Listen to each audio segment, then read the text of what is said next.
सुरू करूया आपण. सन्माननीय व्यासपीठ नॉर्थ महाराष्ट्र टॅक्स प्रॅक्टिशनर असोसिएशनचे अध्यक्ष आदरणीय Anil Chavan sir, Maharashtra tax practitioner असोसिएशनचे अध्यक्ष आदरणीय श्रीपाद बेदरकर सर, आमचे डायनामिक लीडर आदरणीय नरेंद्र सोनवणे सर, खऱ्या अर्थाने या सेशनला लाभलेले चेअरमन ॲडव्होकेट दिनेश तांबडे सर, मंचावर उपस्थित सर्व मान्यवर आणि वयाने मानाने कर्तृत्वाने ज्येष्ठ श्रेष्ठ कनिष्ठ या ठिकाणी उपस्थित असलेल्या सर्व कर सल्लागारांना माझा नमस्कार.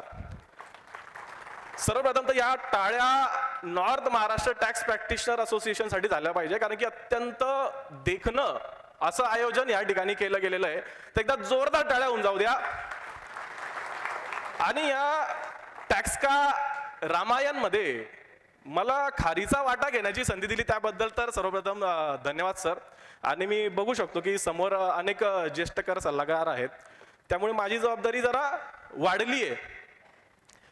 तर तरी माझं उद्दिष्ट आहे की सरते शेवटी जेव्हा हे सेशन संपेल तर माझं एक उद्दिष्ट आहे की सर्वांना एक वाटलं पाहिजे की बाबा आमना मनुष्य बरोबर आहे. चव्हाण सर, आमची जळगावची टीम बसली आहे, म्हणजे बघ ज्यांना ऐराणी कळत नसेल बा आपला माणूस आहे.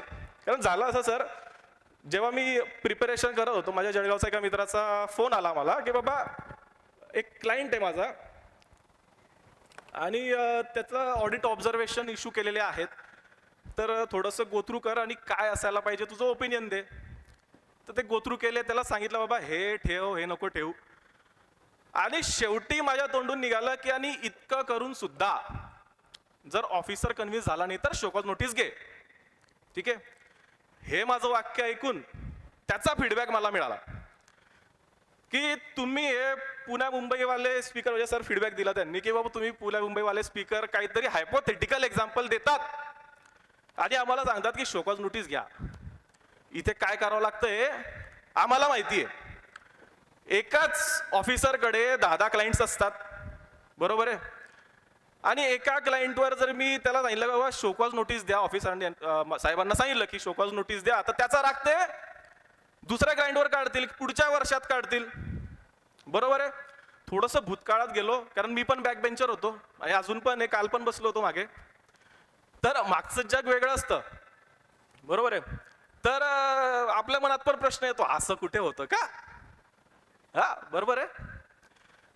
तर तो मी फीडबॅक भरून घेतला आणि त्यामुळे मी जी काही आज एक्झाम्पल देणार आहेत तर माझा प्रयत्न मी हा ठेवणार आहे की ऍक्च्युअल ज्या काही शोकॉज नोटीस मला मिळालेल्या आहेत तर त्या मी तुम्हाला एक्झाम्पल म्हणून दाखवल्या इथे या ठिकाणी दाखवणार आहेत. तर आपण सुरू करूया. आजचा जो काही टॉपिक दिलेला आहे त्याला मी 2 पार्टमध्ये विभागलेला आहे. पहिल्या पार्टमध्ये आपण काही लीगल प्रोव्हिजन्स, ज्या काही असेसमेंट ऍडज्युडिकेशनच्या ज्या काही प्रोव्हिजन्स आहेत त्याला आपण एक धावती भेट देणार आहोत, कारण की वेळेची आपल्याकडे मर्यादा आहे. आणि त्यानंतर शोकॉज नोटीस ऍक्च्युअल हातात आल्यानंतर आपल्याला काय स्ट्रॅटेजीज केल्या पाहिजे त्याची चर्चा आपण करणार आहोत. तर सुरू करूया. माझा काही ओपनिंग रिमार्क्स म्हणून मला काही गोष्टी या ठिकाणी मांडायच्या आहेत. यंदाची थीम ही टॅक्स का रामायण असल्याने विभीषण गीतेमधल्या एका श्लोकाने आपण सुरुवात करूया. आता जेव्हा रणांगणामध्ये प्रभू श्रीरामचंद्रांना विभीषण बघतो आणि रावणाकडे बघतो, तर हे बघून त्यातला एक श्लोक आहे की रावण रथी बिरत रघुबीरा देखी विभीषण भयऊ अधीरा. म्हणजे बिना रथाच्या प्रभू श्रीरामचंद्रांना बघून आणि मिसाईल रणगाडे वगैरे असं फार मोठं प्रचंड ऐश्वर असलेल्या रावणाकडे बघून विभीषणाचं मन हे अधीर होतं. आणि त्यातून मग विभीषण म्हणतो नातन रथ नाही तन पद त्राना के ही विधी जितब बीरबलवाना. म्हणजे के प्रभू तुमच्याकडे तर रथ सुद्धा नाहीये, रथ नाहीये आणि पायात पादत्राण सुद्धा नाहीये, चप्पल सुद्धा नाहीये. अशा वेळी तुम्ही ह्या वीर अशा बलवान अशा रावणाशी कशा प्रकारे जिंकणार? साहजिकच प्रश्न होता. आता हे कसं आहे सर, शोकॉज नोटीस आपल्याला आलेली आहे, बरोबर. आपण रिप्लाय सबमिट केलेला आहे, पर्सनल हिअरिंग आली, आपण पर्सनल अपिअर होणार, नोट्स वगैरे सगळं काढून जाणार, तेवढ्यात क्लायंटचा फोन येतो आणि क्लायंट म्हणतो, सर कालच मला व्हॉट्सअपवर सुप्रीम कोर्टचा केस लॉ आलेला आहे, तुम्ही वाचला का? बरोबर आहे, कशी तळपायची मस्त जाते जाते. आपण मनातल्या मनात म्हणतो की बाबा आता तूच राहिला शिकवायचा. हा, व्हॉट्सअपवर बरंच येतं काही, पण ते प्रभू श्रीरामचंद्र होते. सो त्यांनी दिलेलं उत्तर, सौरज धीरज तेही रथ चाका, सत्यशील दृढ ध्वजा पताका. म्हणजे शौर्य आणि धैर्य ही माझ्या रथाची दोन चाकं आहेत, आणि सत्य हे माझ्या रथावरच्या ध्वजाची पताका आहे. मला हाच मुद्दा मला या ठिकाणी मांडायचा आहे. आजचा जो आपला विषय आहे शोकॉज नोटीस, ज्यातून लिटिगेशनची सुरुवात होते, तर ह्यामध्ये आपल्याला ह्या गोष्टी अंगीकृत कराव्या लागणार आहेत. शौर्य, काल विमल जैन सरांच्या लेक्चरमध्ये मी होतो मागे, सरांनी काय सांगितलं, we have to transform our sales. ठीक आहे, आपल्याला ट्रान्सफॉर्म केलं पाहिजे स्वतःला. आणि ते शौर्य आपल्याला, मी मगाशीच एक्झाम्पल दिलं की बाबा शोकॉज नोटीस दे म्हटल्यानंतर साहेब आपल्याला काय म्हणतील, त्याचा राग दुसरीकडे निघेल का? तर शौर्य आपल्याला प्रथमतः दाखवलं पाहिजे. दुसरं धैर्य, की या लिटिगेशनच्या प्रोसेसमध्ये आपण लीगल रिप्लाय दिल्यानंतर लगेच काही आपल्याला फेवरेबल ऑर्डर येते का? कोणाचा अनुभव आहे का? थोडाफार असू शकतो, पण मोठ्या प्रमाणात ॲडव्हर्स ऑर्डर येते. तर या नक्की लिटिगेशनच्या कुठल्या प्रोसेसमध्ये आपल्याला रिलीफ मिळू शकतो, त्यासाठी आपल्याला धैर्य ठेवावं लागेल आणि आपल्या क्लायंटला सुद्धा धैर्य ठेवावं लागेल. आणि तिसरा की सत्य. आता ह्यासाठी फक्त मी रामायणाच्या आदर्शवादाकडून थोडं, कालपासून सुरू आहे रामायण महाभारत, तर थोडंसं मी महाभारताच्या वास्तववादाकडे येतो. म्हणजे प्रभू श्रीरामचंद्रांकडून आपण काही शिकतो, तर आपल्याला भगवान श्रीकृष्णांकडून पण काही शिकलं पाहिजे. तर सत्य ह्याला मी फक्त बदलून म्हणेल fact. In litigation truth does not matter, fact matters. आणि फॅक्ट काय? ज्या डिपार्टमेंटला, ज्या ऑफिसरला माहीत आहे त्या फॅक्ट, त्यावर आपण कॉन्सन्ट्रेट केलं पाहिजे. कसं ते आपण येत्या चर्चेमध्ये बघूयात. सो शौर्य, धैर्य आणि फॅक्ट ह्या गोष्टी आपण श्रीरामचंद्रांकडून घेतल्या पाहिजे. बोलो सियावर रामचंद्र की. जोरात आवाज आला पाहिजे सर. तुमचा उत्साह ह्या ठिकाणचा उत्साह वाढवतो. आणि प्रभू सर्वांचे सियावर रामचंद्र की. दुसरा मुद्दा, साधारणपणे आपल्या सर्व क्लायंट्सचं 3 प्रकारे वर्गीकरण होतं. पहिला क्लायंट, मगाशी इंगडे सरांनी सांगितलं की कंप्लायन्स करा. ठीक आहे. सो पहिला क्लायंट जो गुड क्लायंट, म्हणजे आपण जे सांगू आपल्याला कोऑपरेट करणारा, सर्व प्रकारचे कंप्लायन्स व्यवस्थित करणारा, nothing, no error. Okay. So first category. Second category, हा क्लायंट पण आपल्याला सहकार्य करतो, आपण जसं सांगू तसं आपल्याला कोऑपरेट करतो, पूर्ण लॉ फॉलो करतो, पण काही अनइंटेन्शनल एरर्स होतात. करेक्ट. आणि तिसऱ्या प्रकारची कॅटेगरी की जो इंटेन्शनल एरर करतो, त्याला माहित असतं आपण काय काय लीला करतोय. बरोबर आहे. अशा प्रकारची तिसरी कॅटेगरी. आणि ब्युटी ऑफ लॉ इज, किंवा आपण म्हणू शकतो ब्युटी ऑफ डिपार्टमेंट इज, या तिन्ही प्रकारच्या क्लायंट्सला नोटिसेस येतात. बरोबर आहे. चुकीचं काही म्हणतोय? आता ह्या 3 प्रकारच्या क्लायंट्सचं परत 2 प्रकारच्या क्लायंट्समध्ये वर्गीकरण होतं. आता मी मागच्या लेक्चरमध्ये म्हटल्यानंतर मला रिस्पॉन्स आला, पहिलं फीज देणारे आणि दुसरं फी न देणारे. तो माझा विषय. पहिला प्रकार की जे म्हणतात सर बघा साहेबांना काही सॉफ्ट अँड ट्रेडिशनल अप्रोच, किंवा बघा सर साहेबांना विचारून बघा काय असेल तर, कालच्या दिवशी दोन्ही लेक्चर्समध्ये उल्लेख झाला. आणि दुसरं लीगल ऑर ज्युडिशियल अप्रोच, की बाबा सर शोकॉज नोटीस आलेली आहे, ही प्रत्येक वर्षाची प्रॅक्टिस होऊ शकते साहेबांची, तर अशा वेळी आपण लिगली जाऊया आणि बघूयात काय होतं. अच्छा, तिसऱ्या प्रकारचा हा जो वर्ग आहे, तो पण असं म्हणू शकतो का की बाबा द्या नोटीस, त्याला माहिती इंटेन्शनली आपण एरर केलेले आहेत. येस सर, तो पण म्हणतो. का म्हणतो तर जे काही एरर केलेले आहेत त्याला माहिती आहे लायबिलिटी तर भरायचीच आहे. मग शोकॉज नोटीस मध्ये काही चान्सेस बनतात का? शोकॉज नोटीस मध्ये काही चान्सेस बनतात का आपण बघणारच आहोत. सो तो पण म्हणतो की आपण लिगली बघूयात काय होतं. ठीक आहे. सो अशा प्रकारचे हे क्लायंट्स असतात. तर आता आपण काही एक्झाम्पल घेऊयात की बाबा हे कशा प्रकारे आपण नोटिसेसला उत्तर देऊ शकतो दोघं प्रकारच्या अप्रोचने. तर फर्स्ट एक्झाम्पल, एक रेडीमेड रिटेलर होता माझा क्लायंट रेडीमेड गारमेंट्समध्ये. आता डिपार्टमेंटने काय अलिगेशन्स केलेत तर संपूर्ण परचेस रजिस्टर घेतलं, त्याची 2 भागात विभागणी केली, फर्स्ट ब्रँडेड आणि सेकंड नॉन ब्रँडेड. ठीक आहे. आणि त्याच्यावर जीपी रेशो त्यांनी सॅम्पल बेसिसवर काढला 56% अँड 134%. ठीक आहे. आता हा डेटा म्हणजे परचेस रजिस्टर त्यांनी एक्स्ट्रापोलेट केलं सेल रजिस्टरमध्ये त्या जीपी रेशोच्या बेसिसवर, आणि त्याच्यामधून जीएसटी 3B मधून जी काही लायबिलिटी मायनस केली आणि देऊन दिली शोकॉज नोटीस. Sale suppression. आता हायपोथेटिकल एक्झाम्पल वाटू नये म्हणून शोकॉज नोटीस बघूया आता आपण.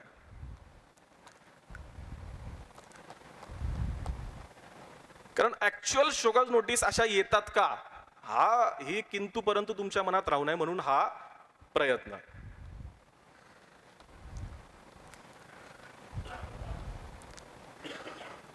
ठीक आहे sir. So during verification 56% GP, 134% GP, आणि तो एक्स्ट्रापोलेट केला सेल रजिस्टरमध्ये. Second example sir, similar example म्हणून आपण दोघे एक्झाम्पल. अच्छा, तिथे दिसत नाही. सेकंड एक्झाम्पल अगेन शोकॉज दिसेने आपण परत दाखवण्याचा प्रयत्न करूयात. Second example again retailer of readymade garments. आता हा कर्नाटकाचा क्लायंट बरं का. तर या केसमध्ये डिपार्टमेंटने ई-वे बिलचा डेटा पूर्णतः व्हेरीफाय केला आणि त्यांना आढळलं की ई-वे बिल आणि तुमचं परचेस रजिस्टर यामध्ये काही डिफरन्स आहे. त्यावर त्यांनी 25% जीपी रेशो अप्लाय केला आणि त्यावर सांगितलं की याच्यावर तुम्हाला ITC हे रिव्हर्स करावं लागेल. ठीक आहे. So actual show cause notice. ठीक आहे. शोकॉज टेक्निकल ग्लिचेस सर सगळीकडे असतात, काही हरकत नाही. तर शोकॉज नोटीस आली. आता 2 प्रकारचे अप्रोच आपण सांगितले की सॉफ्ट अँड ट्रेडिशनल आणि लिगल अप्रोच. सो क्लायंट माझा की बाबा कोरोना नंतर कर्नाटकाचं युनिट बंद झालं होतं, त्यामुळे म्हणे सर बघा आपल्याला जायचे यायचे पैसे लागतील, काय लागतील, साहेबांना विचारून बघा. तो साहेबांना विचारायला गेलो तर पहिल्या दिवशी साहेब भेटले नाही, दुसऱ्या दिवशी साहेबांनीच बोलवलं, साहेबांची प्रॉपर अपॉइंटमेंट घेऊन गेलेलो असताना देखील आता ते yes show cause notice. Okay. So तोडक्या मोडक्यात आता इंग्लिशमध्ये आता ते काय म्हणताय मला समजायचं नाही, मी काय म्हणतो त्यांना समजायचं नाही. तर तोडक्या मोडक्या इंग्लिशमध्ये mister Ingle you have to submit your reply on paper then only I will टाक. सो मला ठीक आहे. मग क्लायंटला फोन केला, म्हटलं सर तुमचं अप्रोच फेल झालं म्हटलं सर. ठीक आहे. आता मला रिप्लाय द्यावा लागला. सो काय रिप्लाय आपण दोघं प्रकारे देऊ शकतो. First soft and traditional approach. Duplicate soft and traditional approach की बाबा सर आमचा इतका तुम्ही इतकं म्हटलंय, आमचा इतका जीपी रेशो नाही आहे आणि सगळ्या प्रकारचे reconciliation V lookup X lookup pivot table हे आणि ते, आणि आमचा फक्त एवढाच जीपी रेशो आहे सर, आता बोला. आणि दुसरं त्यांना फक्त काही रिप्लाय देताना फक्त एक लेटर लिहिलं की dear sir in order to reply appropriately kindly provide the working of GP ratio. ठीक आहे. सो त्यांनी जे काही जीपी रेशो म्हटलं पहिल्या उदाहरणात दुसऱ्या उदाहरणात त्याचं वर्किंग सर मला प्रोव्हाइड करा, बाकी मी लिगल रिप्लाय देण्याच्या आधी. तिसरं एक्झाम्पल बघूया.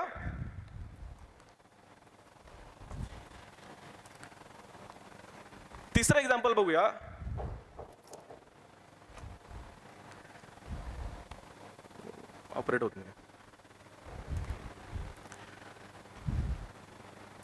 Sir technical glitches. तिसरं एक्झाम्पल. सो शोकॉज नोटीस आली, तुमच्या बॅलन्स शीट मध्ये अदर इन्कम दिसते. So kindly pay tax at the rate of 18%. ठीक आहे, 18% टॅक्स पे करा. आता परत टेक्निकल गिचेस त्याच्यामुळे शोकॉज नोटीस मी दाखवू शकत नाही. हा कार्यक्रम थोडा स्किप करूया. सो 18% टॅक्स भरा. आता सॉफ्ट अँड ट्रेडिशनल पर्पज नाही सर, त्याच्यामध्ये एक्झेम्प्ट इन्कम पण आहे आणि मग काही इन्कम आहे तीच फक्त टॅक्सेबल आहे, ती that is at the rate 5%. So तेवढा टॅक्स आम्ही भरू शकतो. Firm and judicial legal approach. Sir dear sir, in order to reply appropriately, kindly confirm whether this activity is taxable as goods or services. If taxable as goods, what is the classification? If taxable as services, what is the classification? Again, ठीक आहे. चौथं example बघूया. या सर्वांची link आपण शेवटी लावूयात. चौथं example सर्वांना आवडणारं एक्झाम्पल आहे, 2A वर्सेस 3B. ठीक आहे. आता या शोकॉज नोटीस मध्ये काय केलं, 2A वर्सेस 3B डिफरन्स दाखवला होताच. त्याचबरोबर काय म्हटलं, 10% of GST at 2A is considered as ineligible. आणि त्यामुळे मग काय झालं, अर्थातच तो डिफरन्स वाढला. करेक्ट. सो अगेन, आता पहिला प्रश्न की जीएसटी ॲट 2A रिकन्सिलेशन करण्याची जबाबदारी नेमकी कोणाची, डिपार्टमेंटची का आपली? थोडं थांबूया, येत्या चर्चेमध्ये उत्तर मिळेलच. ठीक आहे. So soft and traditional approach. Sir नाही सर, 10% इनएलिजिबल तर काही नाहीच आहे, माझ्या ट्रेडिंगचा बिझनेस आहे आणि हे सर मी तुम्हाला प्रोव्हाइड करतो रिकन्सिलेशन. हे रिकन्सिलेशन मी तुम्हाला सीए सर्टिफिकेट डिक्लेरेशन वगैरे देतो असं बरंच काही. Second approach. Dear sir, in order to reply appropriately, kindly provide us with list of ineligible ITC. डिपार्टमेंटलाच आपण विचारलं की सर रिप्लाय अप्रोप्रिएटली देण्यासाठी तुमची इनएलिजिबल ITC ची लिस्ट प्लीज प्रोव्हाइड करा बिफोर गिव्हिंग लीगल रिप्लाय. ठीक आहे. का असं आपण करू शकतो का, करू शकतो असं आपण बघूयात पुढच्या लेक्चरमध्ये. आपण काय होत आहे सर की नोटीस आल्यानंतर आपण त्या एक्साइटमेंट मध्ये काही ऍडिशनल आपल्या सर्वांना लॉ कळतो, पण त्या एक्साइटमेंट मध्ये आपण ऍडिशनल काही इन्फॉर्मेशन देतोय का, आणि त्याचा आपल्याला पुढच्या स्टेजवर, लिटिगेशनच्या पुढच्या स्टेजवर आपल्याला काही सेटबॅक बसेल का, ही स्ट्रॅटेजी डोक्यात ठेवून आपण रिप्लाय केला पाहिजे. म्हणजे ते एक उदाहरण देतो मी की एका ठिकाणी मुला मुली बघण्याचा कार्यक्रम सुरू असतो. हा म्हणजे आता मुलं मुली वयात आले की तो लग्नाचा कार्यक्रम सुरू होतो. आता मुलाच्या वडील घरी सर्व बसलेले असतात. मुलीचे वडील मुलाला प्रश्न विचारताय, उत्तर मात्र देताय मुलाचे वडील. ठीक आहे. सो पहिला प्रश्न, बेटा तुझं शिक्षण काय. आता मुलाच्या वडिलांना त्यांना सवय काय असते, प्रत्येक प्रश्नाचं उत्तर द्यायची, आणि दुसरी सवय असते की जेवढं काही विचारलंय त्यापेक्षा जास्त सांगण्याची. तर ते विचारता, बेटा तुझं शिक्षण काय. मुलाचे वडील म्हणतात, म्हणजे BA शिकलेला असतो, म्हणतात MA. पुढचा प्रश्न, बेटा तुझी हाईट काय. 5.5 फूट असते, म्हणजे 6.5 फूट. आता 6.5 म्हणजे हाईट पण वाढवून दिली, हे ऐकून मुलाला ठसका लागतो. तर परत पुढचा प्रश्न, बेटा खोकला. नाही म्हणे कॅन्सर. तर म्हणजे भावना पोचल्या असतील कदाचित की बाबा जे काही विचारलं आहे आपल्याला शोकॉज नोटीस मध्ये, आपण त्यालाच उत्तर देतोय का की काही ऍडिशनल इन्फॉर्मेशन आपण देतोय. सो पुढच्या ह्या चर्चेमध्ये आपण याच्यावर भाष्य करूयात. आता शोकॉज नोटीस जेव्हा आपल्या हातात येते, आपण त्याला 2 प्रकारे अप्रोच करू शकतो. फर्स्ट तर लीगल आस्पेक्ट्सवर आपण भाष्य करू शकतो, आणि दुसरं की प्रोसिजरल पार्ट, की नोटीस आलेली आहे, नोटीस डिफेक्टिव्ह आहे का, त्यांनी काय बघितलं पाहिजे होतं, किंवा काय त्यांच्याकडे इव्हिडन्सेस असले पाहिजे, इव्हिडन्स ऍक्ट त्यांना ऍप्लिकेबल होतो का, ह्या सर्व गोष्टी आपण बघितल्या पाहिजे. आता जीएसटी लॉ मध्ये ज्या काही असेसमेंट्स आहेत त्याच्यावर आपण क्विकली गो थ्रू करूयात. जीएसटी मध्ये सर्वात पॉवरफुल सेक्शन जर कुठला असेल तर तो सेक्शन 59.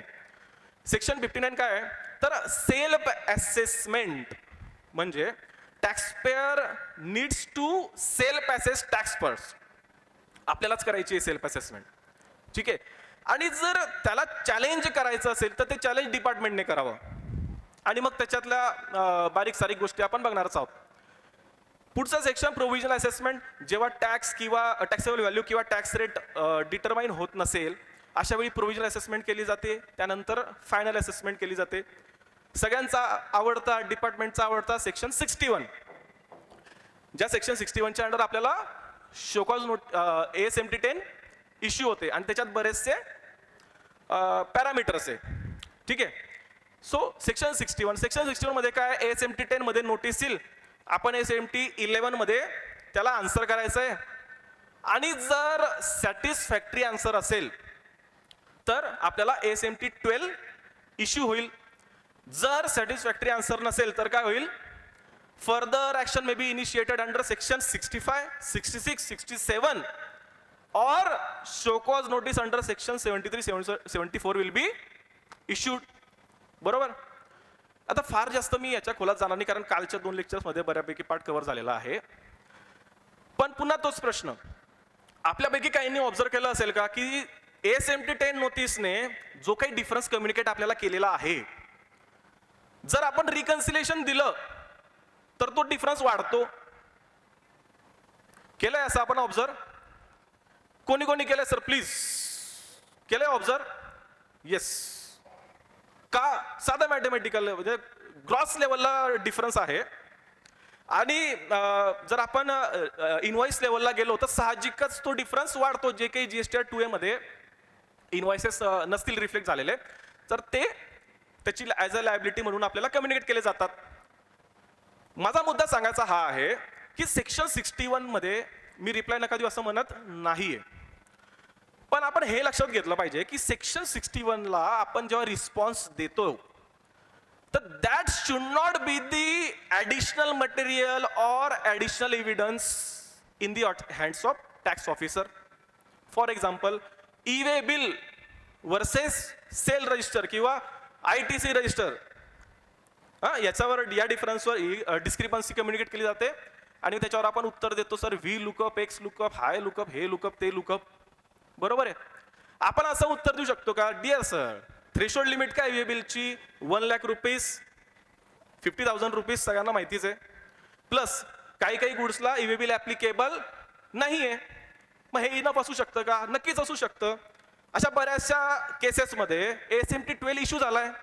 काय इश्यू झाला, जर ऍडिशनल मटेरियल आपण काही डिपार्टमेंटला जर दिलं नाही तर कशाच्या बेसिसवर ते शोकॉज नोटिसला जाणार, हा विचार आपण केला पाहिजे. अर्थात त्याच्यात मतमतांतर नक्कीच असू शकतात. पुढचा सेक्शन 62, वर्स्ट नाही, best judgement assessment, non filers of assessment of non filers of return. म्हणजे काय, तुम्हाला 46 मध्ये नोटीस दिल्यानंतर सुद्धा जर तुम्ही रिटर्न फाईल केलं नाही तर बेस्ट जजमेंट असेसमेंट ही केली जाते. आता समजा माझ्या एका केसमध्ये बेस्ट जजमेंट असेसमेंट झाली तर 20% मंथ ऑन मंथ प्रॉफिट म्हणजे ॲडिशन इन सेल आणि त्याच्याप्रमाणे त्यांनी डिमांड काढली सेक्शन 62 मध्ये. आता सर प्रत्येक सेक्शन मध्ये आपल्याला ही क्रिकेटची मॅच आहे, वेगवेगळ्या पद्धतीने आपल्याला खेळावे लागणार आहे. म्हणजे आपण एकतर हाय स्कोअर करू शकतो किंवा 10च्या 10 बॅट्समन आपण आउट करू शकतो आणि तिसरं पावसाने डकवर्थ लुईसने पण आपण जिंकू शकतो. तर जिंकू शकतो का? नक्कीच जिंकू शकतो. सो सेक्शन 62 मध्ये बेस्ट जजमेंट असेसमेंट केली पाहिजे. त्यात काय म्हटलंय, जर तुम्ही 30 दिवसाच्या आत व्हॅलिड रिटर्न जर फाईल केलं तर मात्र ती ऑर्डर व्हॅकेट होते.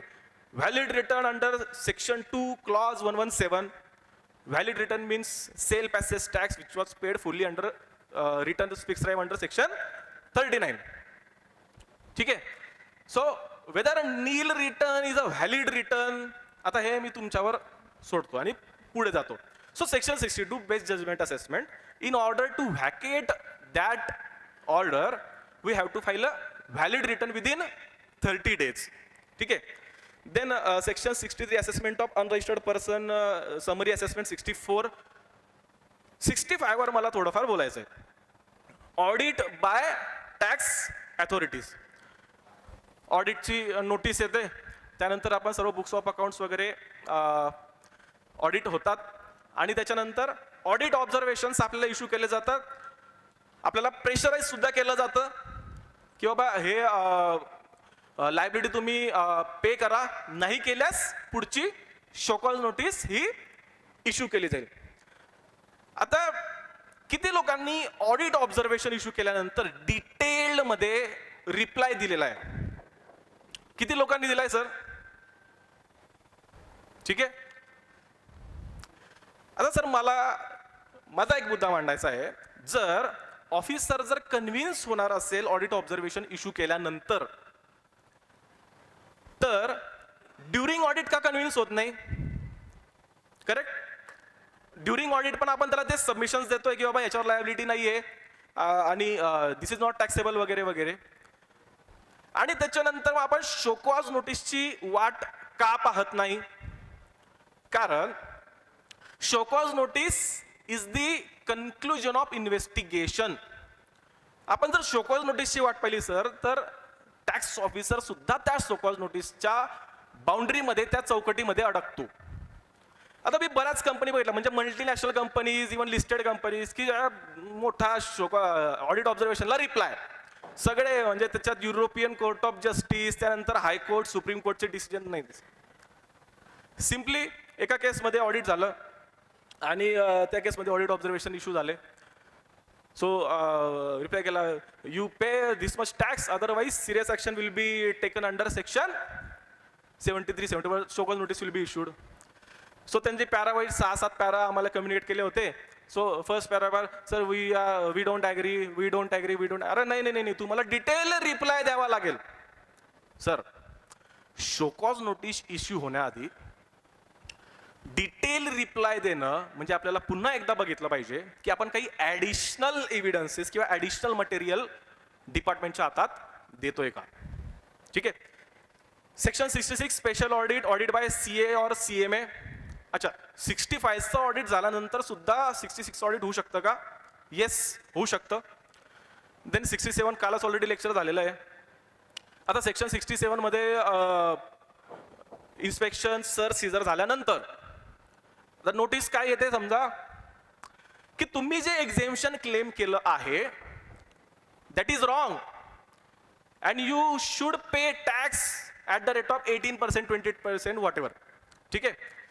आपण या ठिकाणी बघितलं पाहिजे इन्स्पेक्शन सर सीझर हे केव्हा होतं? कालच लेक्चर झालंय सर, जास्त वेळ घेणार नाही. 2 गोष्टींमध्ये, वेअर ट्रान्झॅक्शन इज सप्रेस्ड और गुड्स और वगैरे वगैरे सिक्रेटेड असतील तर. Correct. Whether claiming tax exemption is suppression? No sir. So आपल्या ज्या प्रकारे या सेक्शनच्या चौकटीमध्ये टॅक्स पेअरला बसवलेलं आहे त्याच चौकटीमध्ये डिपार्टमेंटला सुद्धा काम करावं लागतं. आपण येणाऱ्या चर्चेमध्ये काही केस लॉ सकट आपण हे बघणार आहोत. So this is assessment, audit और इन्स्पेक्शन प्रोसिजर. आता ह्या सर्व जे काही प्रोव्हिजन्स आहे या का दिल्या आहेत बरं? तर डिपार्टमेंटला या सर्व प्रोव्हिजन्समध्ये वेगवेगळ्या पॉवर दिलेल्या आहेत, वेगवेगळ्या ऑफिसर्सला पॉवर दिलेल्या आहेत आणि त्यांना सांगितलंय की ह्याच्यातून तुम्ही होमवर्क करायचा आहे क्लायंटचा आणि जे काही मटेरियल असेल त्याच्या बेसिसवर आपल्याला शोकॉज नोटीस ते इश्यू करतात. Now we will move to. आता ह्या सर्व असेसमेंट प्रोसिडिंग्स वगैरे जे काही आहेत त्याचा सर्वांचा परिपाक म्हणजे शोकॉज नोटीस अंडर सेक्शन 73 और सेक्शन 74. नाउ सेक्शन 74, 73 आपण एक कंपॅरेटिव्ह अनालिसिस करूयात. सर्वांना माहिती आहे 73 under section 73 tax short paid, not paid, refund, erroneously refunded, ITC wrongly availed और युटिलाइज वगैरे वगैरे वगैरे by reason other than fraud, wilful misstatement और suppression of facts to evade tax. So basically ज्या केसमध्ये फ्रॉड वगैरे नसेल त्या केसमध्ये नोटीस अंडर सेक्शन 73 इश्यू केली जाईल आणि ज्या केसेसमध्ये फ्रॉड, विलफुल मिसस्टेटमेंट किंवा सप्रेशन ऑफ फॅक्ट्स असतील त्या केसमध्ये सेक्शन 74च्या अंडर नोटीस इश्यू केली जाते. आता मग अशी आपण ऑडिट बघितलं 65.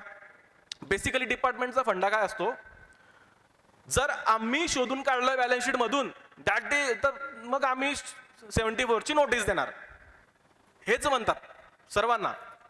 ठीक आहे. तर सेक्शन 74 मध्ये म्हणजे कुठेही चौफेर गोळीबार करू शकतं का डिपार्टमेंट? तर नाही. सेक्शन 74चे जे काही ग्राउंड्स आहेत, तर त्या ग्राउंड्स म्हणजे इस्टॅब्लिश करण्याची जबाबदारी, ते सबस्टेन्शिएट, ते प्रूव्ह करण्याची जबाबदारी ही डिपार्टमेंटची असते. त्यानंतर हे सर्व ingredients, fraud, wilful misstatement, suppression वगैरे, हे सर्व एलिमेंट शोकॉज नोटीस मध्ये क्लिअरली इस्टॅब्लिश करावे लागतात इन ऑर्डर टू टॅक्स पेयरला proper opportunity of being heard ही मिळाली पाहिजे. त्याच्यावर जे ॲलिगेशन्स केलेले आहेत त्याला प्रॉपर अपॉर्च्युनिटी ही मिळाली पाहिजे. सो सेक्शन 74 मध्ये नोटीस काढण्याची जबाबदारी ही, म्हणजे त्याच्यावर जे ॲलिगेशन्स आहेत त्याचे जे इन्ग्रेडियंट्स आहे ते प्रूव्ह करण्याची जबाबदारी ही डिपार्टमेंटची आहे. Case law. Supreme Court in case of Cosmic Dye Chemical काय घेतलंय सुप्रीम कोर्टाने, तर इंटेंट टू इव्हेड टॅक्स म्हणजे mens rea must be present for section 74. आता 3 शब्द आहे. सेंट्रल एक्साइज किंवा सर्व्हिस टॅक्स मध्ये 4 होते, 4 टर्मिनॉलॉजीज होत्या. Fraud, collusion, misstatement and suppression of facts. नऊ जेव्हा फ्रॉड म्हटलं जातं तर म्हणजे एखादी अशी काही गोष्ट केली असेल ज्याच्याने इलिगल बेनिफिट हा त्या व्यक्तीला झाला असेल. तर सुप्रीम कोर्टाचं असं म्हणणं आहे की जेव्हा फ्रॉड म्हटलं जातं तेव्हा इंटेंट, मेन्स रिया हा त्यात इन्क्लूड असतो. बाकी ज्या 2 गोष्टी आहेत, मिसस्टेटमेंट आणि सप्रेशन ऑफ फॅक्ट, त्या क्वालिफाय केल्या गेलेल्या आहे विथ दी वर्ड विलफुल. म्हणजे suppression or misstatement must be wilful.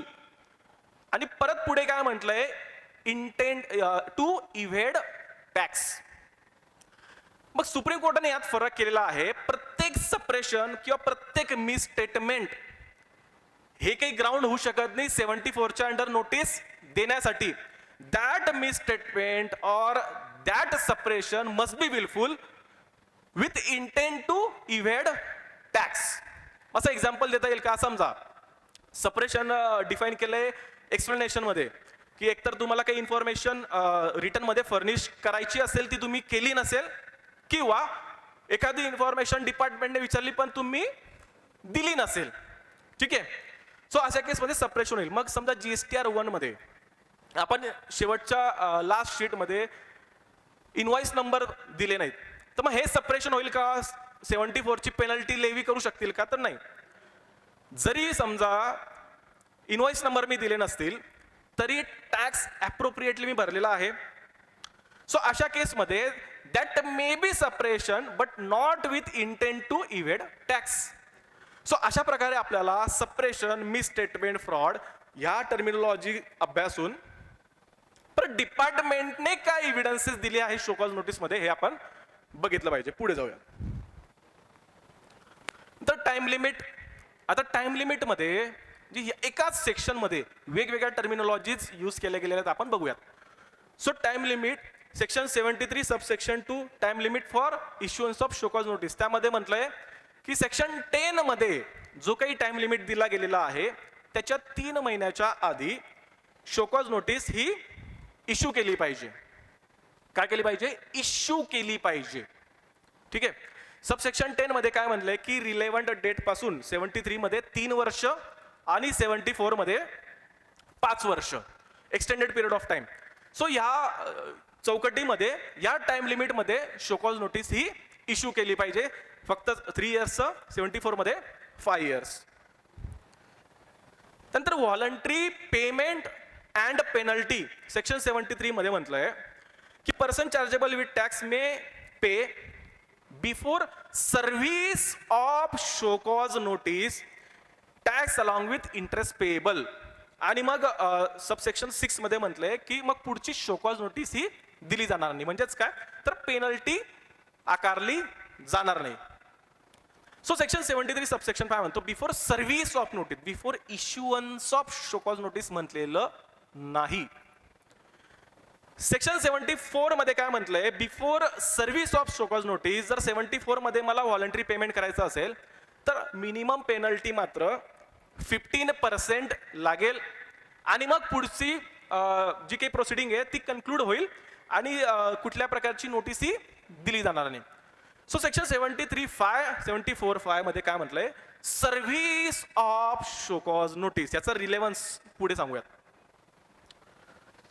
Section 73 subsection 7, जर जे काही व्हॉलंटरी पेमेंट आपण केलं असेल ते जर काही शॉर्ट वाटत असेल डिपार्टमेंटला, तर ह्या केसमध्ये तो फर्दर शोकॉज नोटीस ही इश्यू करू शकतो. Similar provision in section 74. Section 73 subsection 8 आणि सबसेक्शन 9 काय आहे, time limit for deposit of amount and penalty. आता 73(8) मध्ये परत काय म्हटलंय, मागच्या सेक्शन मध्ये म्हटलं होतं सर्व्हिस ऑफ नोटीस, करेक्ट. आता या सेक्शन मध्ये काय म्हटलंय, इफ टॅक्सेस 73 मध्ये taxes paid along with interest within 30 days of issue of show cause notice, then again no penalty. आणि इश्युअन्स ऑफ ऑर्डर मध्ये म्हटलंय की जर PO shall determine amount of tax interest and penalty along with penalty equivalent to 10% or ₹10,000 whichever is higher. म्हणजे 30 दिवसांच्या आत पुन्हा आपण जर टॅक्स पेमेंट केलं नसेल even after issuance of show cause notice, तर मात्र 73 मध्ये मिनिमम 10% ऑफ टॅक्स पेनल्टी लागेल किंवा 10,000 विच एव्हर इज हायर. मग आता तुमचा ₹100 टॅक्स जरी आला पेएबल तरी पेनल्टी मिनिमम किती लागेल, 10,000 रुपीज. आता यावर आपण बरेच रिप्रेझेंटेशन केलेत, बघूयात काय होतं. त्यानंतर सेक्शन 74 सबसेक्शन 8 मध्ये मात्र जर within 30 days of issue of show cause notice जर तुम्ही पेमेंट केलं तर मात्र 25%, जी आधी होती 15%, तर ती 25% पेनल्टी तुम्हाला लागेल. आणि मग सबसेक्शन 9 मध्ये अगेन पेनल्टी मिनिमम ही तुम्हाला 25% ही लागणारच once show cause notice is issued. Next provision section 74 subsection 11. आता 73 च्या आधी 74 आपण संपून घेऊया. आता याच्यात तिसरी टर्मिनॉलॉजी यूज केलेली आहे. काय म्हटलंय, if taxes paid along with interest and penalty at the rate of 50%. ठीक आहे, आता 15 होती आधी, 25 झाली आणि आता 50% within 30 days of communication of order all proceeding shall be deem to be concluded. So communication झाल्यानंतर तुम्ही 30 दिवसांच्या आत, ऑर्डरच्या 30 दिवसांच्या आत कम्युनिकेशन झाल्यानंतर जर तुम्ही टॅक्स पे केला तर minimum penalty 50%, otherwise 100% under section 74. ठीक आहे, यावर परत येऊया आपण. सो सेक्शन 73 आणि सेक्शन 74 ची टाइम लिमिट काय दिलेली आहे, तर बिफोर सर्व्हिस ऑफ नोटीस जर आपण व्हॉलंटरी पेमेंट केलं तर no penalty. Then second, show cause notice issue होण्याच्या 30 दिवसाच्या आत, आता सर्व्हिस होता आधी, दुसरी टर्मिनॉलॉजी इश्यू होण्याच्या 30 दिवसाच्या आत जर आपण पेमेंट केलं तर अगेन नो पेनल्टी. आणि त्याच्यानंतर जर आपण पेमेंट केलं शोकॉज नोटीस इश्यू झाल्यानंतर तर मात्र 10% और ₹10,000 whichever is higher. Section 74 मध्ये काय म्हटलंय, तर बिफोर सर्व्हिस ऑफ नोटीस जर पेमेंट केलं असेल तर 15% minimum penalty of tax plus interest paid within 30 days of issue of show cause notice. अशा वेळेस 25% ऑफ टॅक्स पेनल्टी, 15% ची वाढली 25%. Then if tax and interest paid within 30 days of communication of order, वाढली sir penalty किती, minimum 50% of tax and thereafter 100% of tax. ठीक आहे, so एकाच section मध्ये 3 प्रकारच्या टर्मिनॉलॉजीज यूज केलेल्या आहेत आणि रूल्स मध्ये अजून भलतच काहीतरी म्हटलं, आपण बघूयात. Now rule 142 sub rule 1 clause A, PO shall issue, sir, along with notice, show cause notice, a summary in form DRC 01. आता sir DRC 01 whether it is a show cause notice, DRC 01 म्हणजे शोकॉज नोटीस आहे का? किती लोकांना वाटतंय हो? किती लोकांना वाटतंय नाही? बाकी मेरे पीछे. सर एका केसमध्ये फक्त DRC 1 अपलोड केला, शोकॉज नोटीस कुठल्या प्रकारची अपलोड केली नाही, ऑर्डर कन्फर्म केली, काय सबमिशन दिले पाहिजे? We have not receive show cause notice. Officer नाही नाही नाही DRC 01 दिला होता. No sir. तुम्हाला काय म्हटलंय रूल मध्ये? PO shall sir along with show cause notice a summary in form DRC 01 means DRC 01 is different from show cause notice. So दोघंही दिले पाहिजेत. पुढचा rule PO shall sir along with statement. आता सेक्शन 73 सबसेक्शन 3 आणि 74(3) मध्ये जर पुढच्या वर्षांसाठी जर नोटीस द्यायची असेल तर एक स्टेटमेंट दिलं जातं, तर ते स्टेटमेंट दिलं पाहिजे फॉर्म DRC 02 मध्ये. नाव important section 142(1)(a) pre consultation साठी आहे. Before service of notice PO may communicate details of liability in form DRC 01(a). आधी शाल होतं, if I am not mistaken October 22 किंवा मध्ये बहुत्या जे काही असेल मे केलं गेलं. ठीक आहे. सो आता काही ठिकाणी डिरेक्टली शोकॉज नोटीस इश्यू केली जाते. करेक्ट आहे का? काही लोकांना वाटेल मे म्हटलंय सर, आता काही सर सेक्शन 73 सबसेक्शन 5 काय म्हणत होता?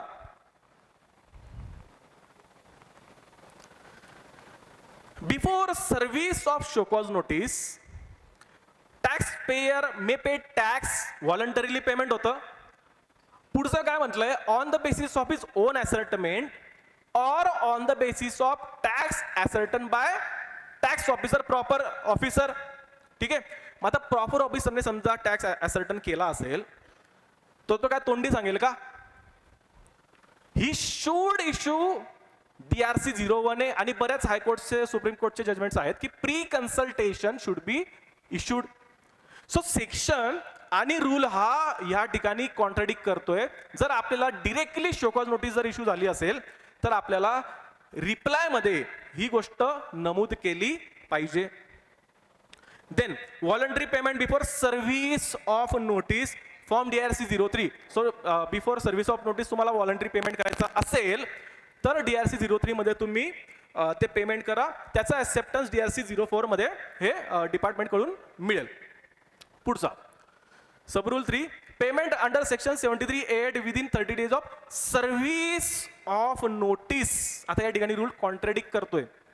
Before service of notice payment to be made in form DRC 03. So दोघांसाठी 73(8) आणि 74(8) सेक्शन मध्ये काय म्हटलं होतं?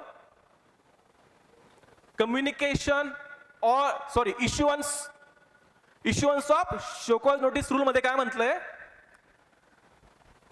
रूल मध्ये काय म्हटलंय? Service of notice. So rule again contradicting with section. काय केलं पाहिजे सर?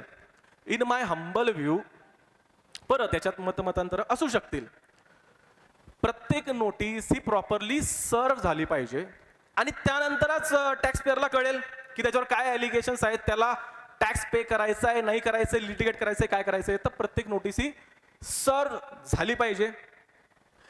देन सबरूल 4 की रिप्लाय तुम्हाला फॉर्म DRC 06 मध्ये हा सबमिट करावा लागेल. So this is rule 142.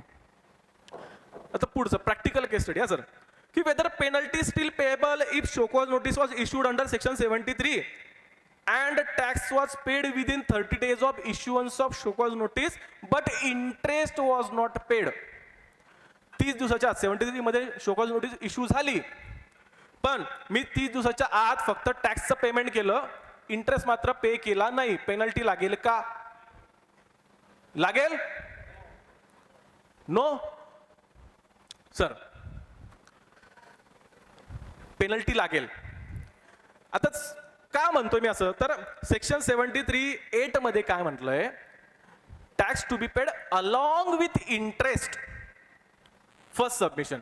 Second, आता महादेव कन्स्ट्रक्शनच्या केसमध्ये झारखंड हायकोर्टने काय डिसिजन दिलाय, तर tax not paid means either tax not paid within due date or if paid after due date without interest.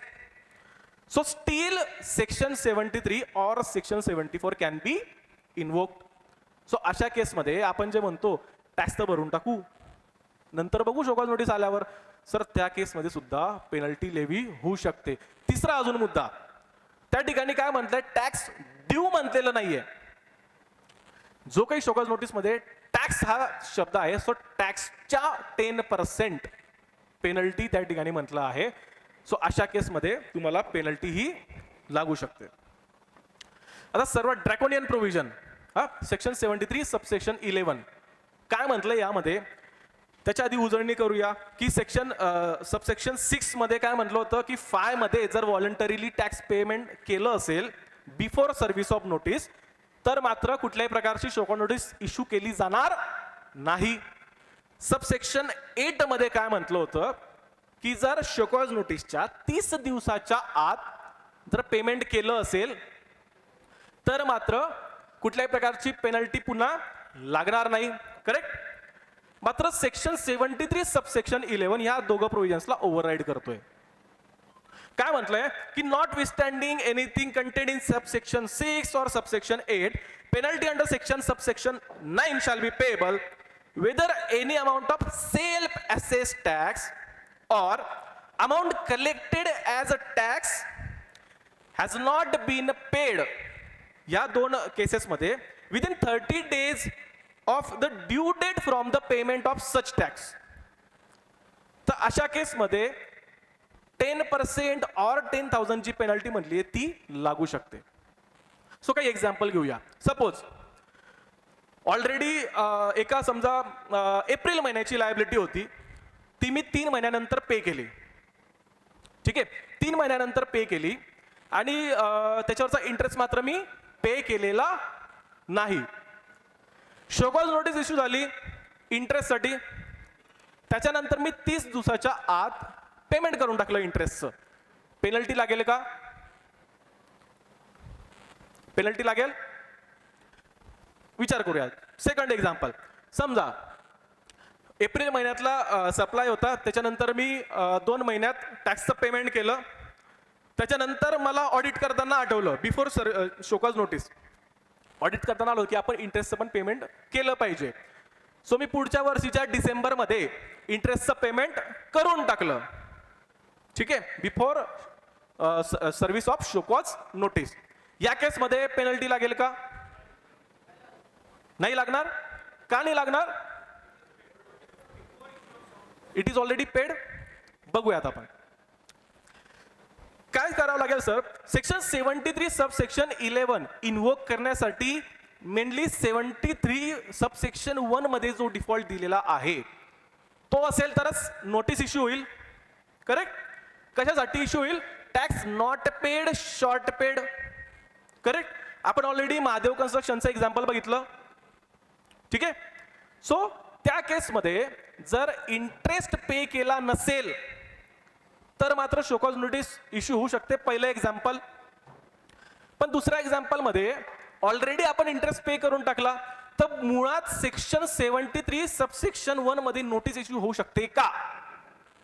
नाही. करेक्ट. सो म्हणूनच जर मुळात शोकॉज नोटीस इश्यू होऊ शकत नसेल तर 11 मध्ये पेनल्टी कुठून घेणार? करेक्ट. सेकंड एक्झाम्पल सर, की जर इंटरेस्ट मी शोकॉज नोटीस नंतर पेमेंट केलं तर काय होऊ शकतं? आता थोडा वादाचा मुद्दा. ठीक आहे.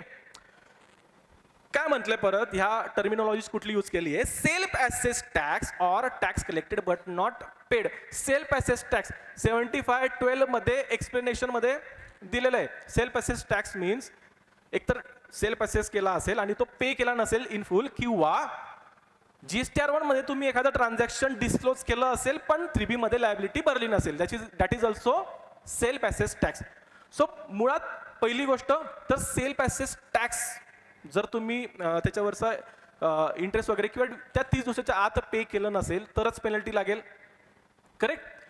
सबसेक्शन 6 आणि सबसेक्शन 8 काय मुभा देत आहे टॅक्स पेअरला, तर एकतर व्हॉलंटरी पे करून टाका किंवा नोटीस इश्यू झाल्याच्या 30 दिवसाच्या आत, म्हणजे समजा एखादी लायबिलिटी डिपार्टमेंटने जर शोधून काढली, ते अदर इन्कमचं एक्झाम्पल आपलं, समजा ती डिपार्टमेंटने जर शोधून काढली तर मात्र त्याला पेनल्टी लागणार नाही. आणि जर मी सेल पॅसेस करून टॅक्सचं पेमेंट केलं तर मात्र त्याला पेनल्टी लागेल. So this is contradiction in law. So ह्या प्रकारे आपण सबमिशन केलं पाहिजे. बऱ्याच केसेसमध्ये सबसेक्शन 11च्या अंडर पेनल्टी ही आकारली जाते. पुढचं एक सबमिशन आपण देऊ शकतो सेक्शन 73(11) आणि दुसरं मेकॅनिझम आहे सेक्शन 75 सबसेक्शन 12. सबसेक्शन 12 मध्ये काय म्हटलंय की विदाउट इश्युअन्स ऑफ शोकॉज नोटीस तुम्हाला शोकॉज नोटीस पण दिली जाणार नाही. जर सेल पॅसेस टॅक्स असेल तर तो किंवा त्याच्यावरचा इंटरेस्ट पे केला नसेल तर त्याची रिकव्हरी अंडर सेक्शन 79 जे काही मीन्स ऑफ रिकव्हरीज आहेत त्याने ती रिकव्हरी केली जाईल. So this is subsection 12. अशा वेळी हा पण आपल्या सबमिशनचा पार्ट असला पाहिजे. Wien there is mechanism available under subsection 12 of section 75, why you are levying penalty under section 73(11). So ज्या प्रकारे केस असेल त्या प्रकारे आपल्याला मॉडिफाय करून हे सर उत्तर दिलं पाहिजे. पुढे जाऊया. अरे बापरे, बुलावा आया आहे. क्विकली करूया. बरंच काही मला द्यायचं होतं. सेक्शन 75 सबसेक्शन 2 काय म्हणतोय, can show cause notice under section 74 can be converted under section 73 if it is not sustainable under section 74. आपण काय म्हटलं आधी की जर 74 मध्ये नोटीस दिली आहे त्याचे जे ग्राउंड्स आहे फॉल, विलफुल मिसस्टेटमेंट आणि सप्रेशन ऑफ फॅक्ट्स, हे जर ग्राउंड्स डिपार्टमेंटला प्रूव्ह करता आले नाही तर ती 73 मध्ये कन्वर्ट होईल का, तर त्यासाठी प्रोव्हिजन देऊन टाकलेली आहे, होईल. मात्र जर 73चं टाइम लिमिट संपलं असेल आणि त्याच्यानंतर जर 74 ची नोटीस दिली असेल तर मात्र टाइम लिमिट हे 73 प्रमाणे ऍप्लिकेबल होईल आणि त्याला आपण चॅलेंज नक्की करू शकतो. कालच्याच सेशनमध्ये बिमल जैन सरांनी सांगितलं जी एक्सटेंडेड टाइम लिमिट आहे आता शोकॉज नोटीसची 30 एप्रिलला 1890 ची टाइम लिमिट संपते. ती नोटीस कोणत्या सेक्शनच्या अंडर इश्यू केली आहे, सेक्शन 168A. 168A केव्हा ऍप्लिकेबल होतं जर फोर्स मेजर असतील. आता कुठला कोविड-19 ऑलरेडी सरांनी एक्सप्लेन केलंय, ठीक आहे. सो आपण त्याला सुद्धा चॅलेंज करू शकतो. Sir section 59 versus section 155. Section 59 आपण ऑलरेडी बघितला की every registered person shall self assess tax. So प्रत्येक रजिस्टर्ड पर्सनने आधी सेल्फ असेसमेंट केली पाहिजे आणि जर डिपार्टमेंटला चॅलेंज करायचं असेल तर डिपार्टमेंट नोटीस ही इश्यू करू शकतो. पण त्याचबरोबर डिपार्टमेंटचा प्रिय सेक्शन 155 हा प्रत्येक नोटीसमध्ये जिथे ITCचा इश्यू असेल तिथे दिला जातो. 155 मध्ये काय म्हटलंय, बर्डन ऑफ प्रूफ, ठीक आहे.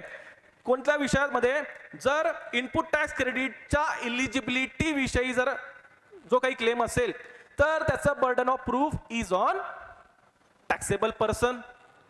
म्हणजेच काय, दुसरा अर्थ काय होतो याचा, apart from ITC eligibility issue the burden of proof is on department, correct. याच्या व्यतिरिक्त जे काही इश्यू असतील त्याचं burden of proof is on department.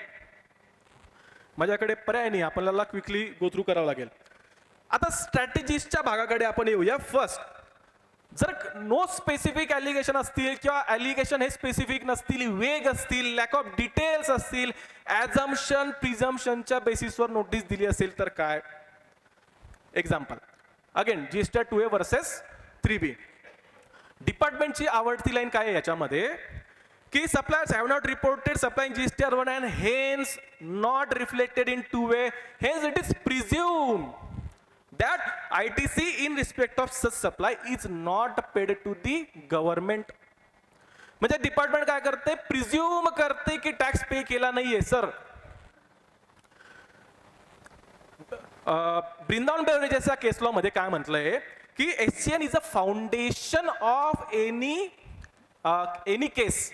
आणि ह्या केसमध्ये if allegation in the show cause notice are not specific in unintelligible vague lack of details such show cause notice is bad in law. पुढचा case law Mehta pharmaceuticals मध्ये काय म्हटलंय, show cause notice must always पेल out exact charge. का म्हटलंय असं, कारण tax पेअरला actual जे काही प्रॉपर अपॉर्च्युनिटी दिली पाहिजे त्याच्यावर जे काही ॲलिगेशन होणार आहेत. Last Aundh sugar mills versus union of India, again supreme court case law.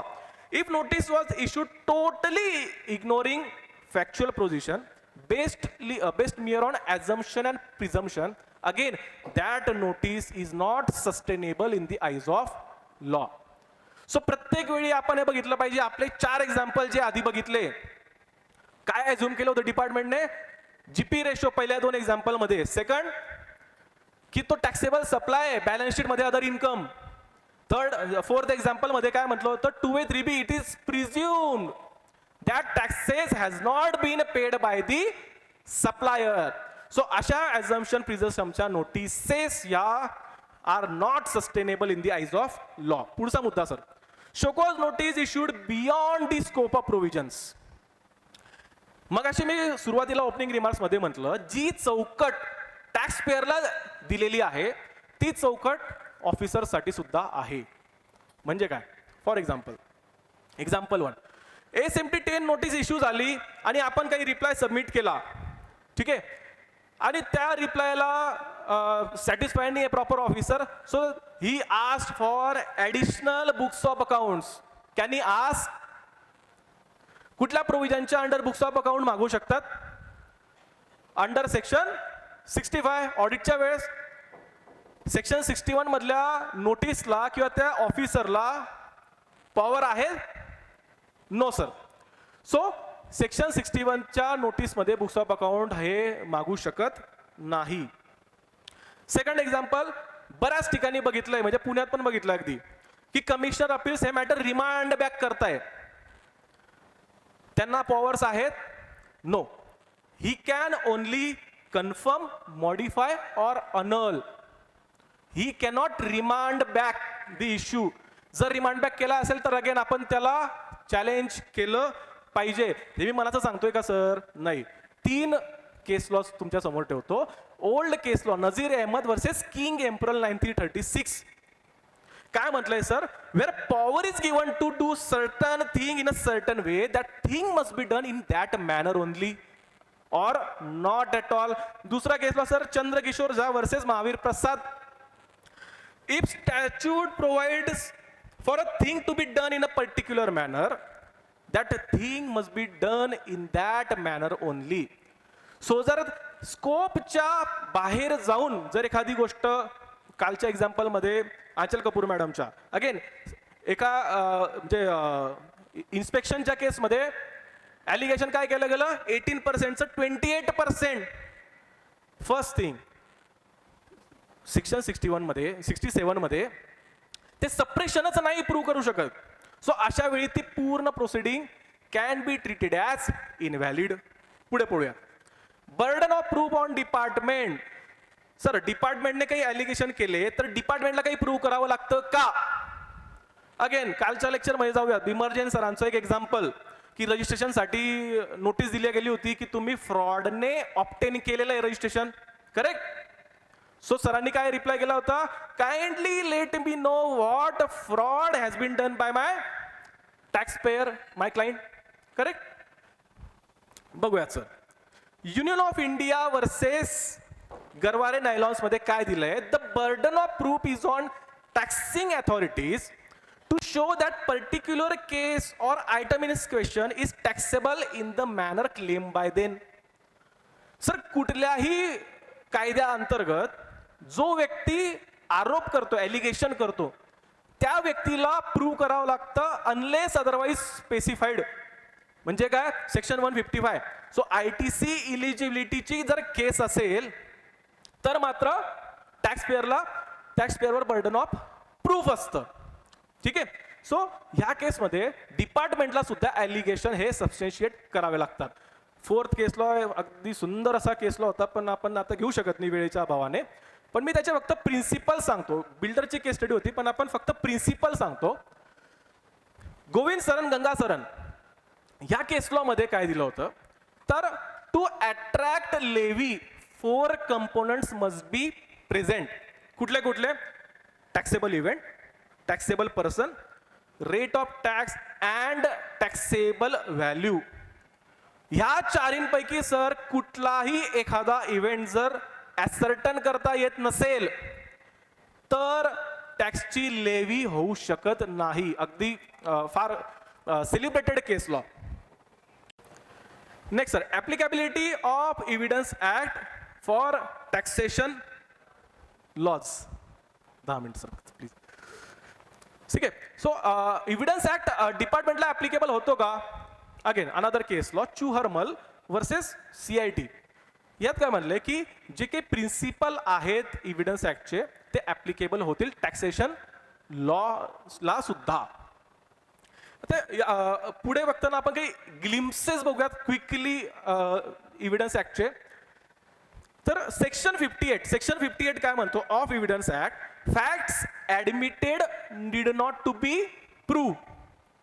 So जे काही या सेक्शन 58 मध्ये काय म्हटलंय ऑफ एव्हिडन्स ऍक्ट, जे काही फॅक्ट्स असतील जे जर तुम्ही डिस्प्यूट केले नाही, even by way of your action, your submission, तर त्याला अनडिस्प्युटेड फॅक्ट मधून ते प्रूव्ह करायची जबाबदारी डिपार्टमेंटवर नसते. आणि म्हणून म्हणजे एक्झाम्पल दिलं होतं बी की बाबा लहानपणी भावंडांमध्ये भांडणं झाली आणि माझ्या मोठ्या भावाने मला मारलं उशीने आणि मी सांगितलं घरी की बॅटने मारलं. ठीक आहे. तर आईने विचारलं बाबा तू मारलं का खरंच? नाही नाही म्हणे मी बॅटने नाही मारलं. आता बॅटने नाही मारलं म्हणजे कशाने तरी मारलंय. Undisputed fact. Correct. So this is section 58. So what we have to do, जे काही ॲलिगेशन आहेत शोकॉज नोटीस मध्ये, ईच अँड एव्हरी ॲलिगेशन आपल्याला डिस्प्यूट हे केलं पाहिजे. अगेन काही एक्झाम्पल दिले होते तर आपण स्किप करूयात, पुढे जाऊयात. Similar section 160 subsection 2 of CGST act. यात काय म्हटलंय, the service of notice or order or any communication shall not be called in question if notice order communication has already been acted upon by the person. Already act केले good faith मध्ये taxable person ने. किंवा subsection 2 where service of notice has not been called in question at any earlier proceedings. मग तुम्ही show cause नोटीसचा reply देताना service of नोटीसला question केलं नाही आणि मग अपील मध्ये जाऊन आपण क्वेश्चन करू शकतो का? तर सेक्शन 160 सबसेक्शन 2 अलाव करत नाही सर. ठीक आहे. So each and every allegation we have to dispute. Then section 101 burden of proof versus section 102. Quickly go through करूया काय प्रिन्सिपल आहे. एक्झाम्पल घेऊया. डिपार्टमेंटने, पोलीस डिपार्टमेंटने समजा ए वर ॲलिगेशन केले की ए ने बी चा मर्डर केला. ठीक आहे. Who needs to prove, Drishyam पिक्चरचं example, who needs to prove that A is guilty? Department. So that burden of proof under section 101 is on department. आणि समजा दृश्यम पिक्चर अगेन की बाबा मी त्या दिवशी शहरातच नव्हतो. ठीक आहे. हे घ्या माझे तिकीट, मी होतो कुठेतरी भलत्या ठिकाणी, मी नाशिकला कॉन्फरन्ससाठी आलो होतो, मी त्या दिवशी पुण्यामध्ये नव्हतोच. सो अशा वेळी again this onus shifts on to department to prove otherwise की बाबा हे नाशिकमध्ये नव्हतेच. सो म्हणजे सांगायचा तात्पर्य काय, तर section 101 talks about permanent burden of proof while section 102 talks about onus of proof which is shifting during that proceeding. So shifting burden of proof. एक एक्झाम्पल घेऊयात फक्त, काही केस लॉज दिले होते, एक एक्झाम्पल घेऊयात फक्त. एका क्लायंटकडे हे झाले, इन्स्पेक्शन झालं. काय कारण होतं, तर NGTP सप्लायर, समोरचा सप्लायर पळून गेला. ठीक आहे. आता त्याच्यामध्ये ॲलिगेशन झालं, टॅक्स पे करायला लावला क्लायंटला, टॅक्स पे केला. दुसऱ्या दिवशी आम्ही लेटर दिलं, we have paid taxes under protest, आणि मग त्याचं रिफंड घ्यायला आम्ही गेलो. सो रिफंड रिजेक्ट करताना ऑर्डर केली गेली की no no no supplier NGTP तो that supplier is not in existence, hence credit under section 16 subsections 2 is not available to recipient. Correct? Now पंचनामा सारखी गोष्ट आपण काल ऐकली. त्या पंचनामामध्ये लिहिलं होतं की काय काय चेक केलं, तर टॅक्स इनवॉइस चेक केले, ईवे बिल चेक केले, एलआर कॉपीज चेक केल्या, पेमेंट जे केलं होतं ट्रान्सपोर्टरला त्याचे लेजर्स चेक केले. ह्या सर्व गोष्टी चेक केल्या होत्या ज्या शोकॉज नोटीसमध्ये नव्हत्या. That is the part of submission की ह्या सर्व गोष्टी चेक केल्या गेल्या होत्या.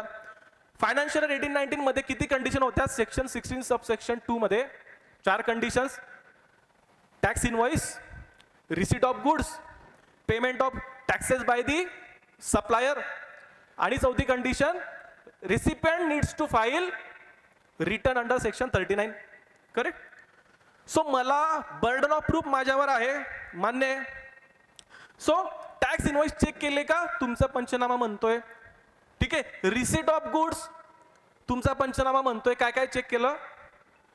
टॅक्स इनवॉइसेस चेक केले, एलआर कॉपीज चेक केला, ईवे बिल चेक केलं. सो 16(2)B चं बर्डन मी डिस्चार्ज केलं.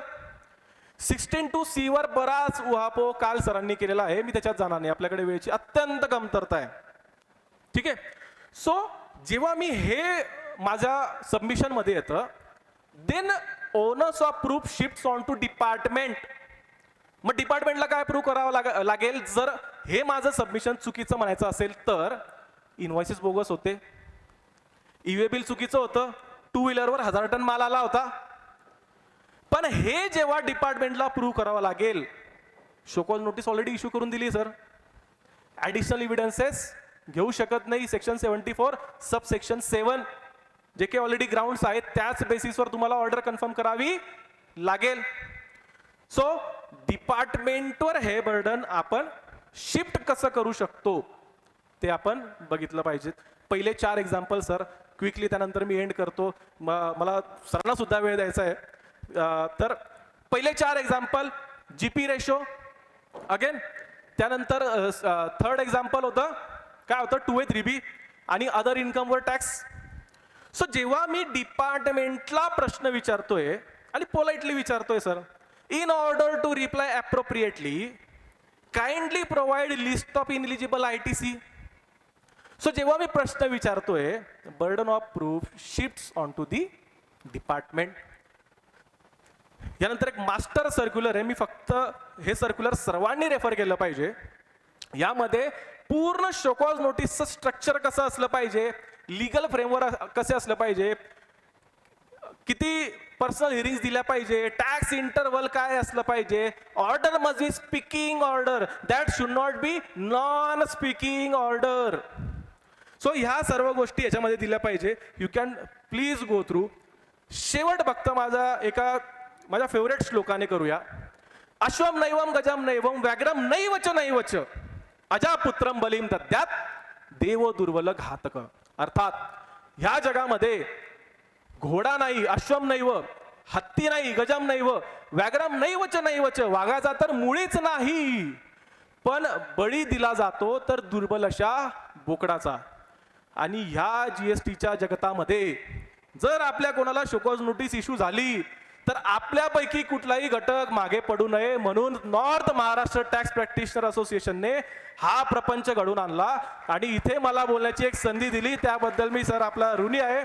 तुम्ही सर्वांनी माझं ऐकून घेतल्याबद्दल मी आपला सर्वांचा ऋणी आहे. मला शिकण्याची पुन्हा एकदा संधी दिली त्याबद्दल सर्वांचा आभारी आहे. मी आता दिनेश तांबडे सरांना विनंती करतो